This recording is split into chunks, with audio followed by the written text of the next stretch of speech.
In this video, we're going to be discussing assignments from the beginning to the end. To access your assignments, click on the Assignments tab from the home page. Here, you'll see that you have two upcoming assignments. One is a quiz, they have the little rocket symbol, and another is a standard assignment that has a pen and paper. We're going to look at this kind of standard assignment function. Before we do so, there's some information that you can get just from looking at this kind of standard title menu. First, you have the title, then you have some other information. First, you can see that the assignment will not be available to you. That means you won't be able to go in and access the specific details of the assignment until October 15th. You can also see that the assignment is due on November 1st of 2020 at 11:59 p.m. You also see that the assignment is out of 10 points.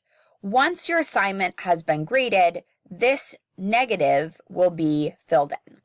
So let's go in and see the details of this assignment.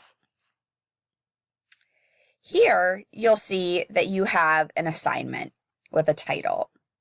Once the assignment has been released, you would get details about this. However, you are able to see a rubric if there is one.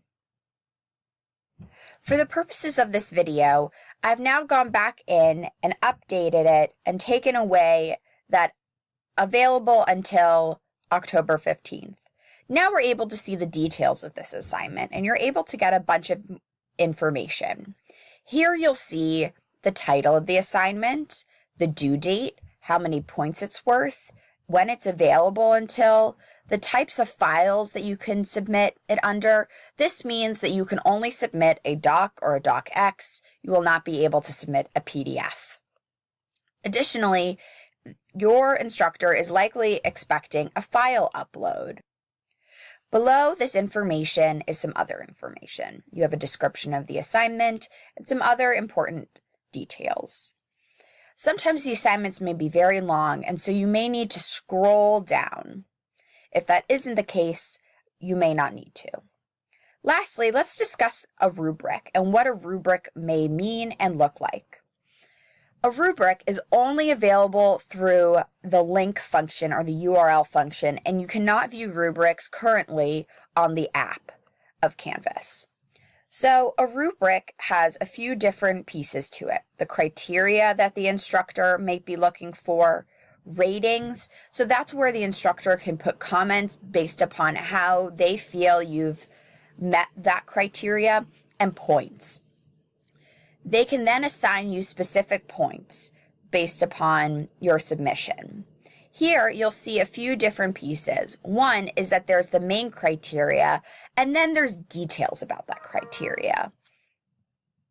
We recommend making sure that you read the details not only of the criteria and what the instructor is expecting, but how this may correspond to the larger overall assignment. That's all for now for understanding assignment basics. In another video, we'll be discussing how to submit an assignment and then how to view your grade and any assignment comments that your instructor has provided. Thanks for watching.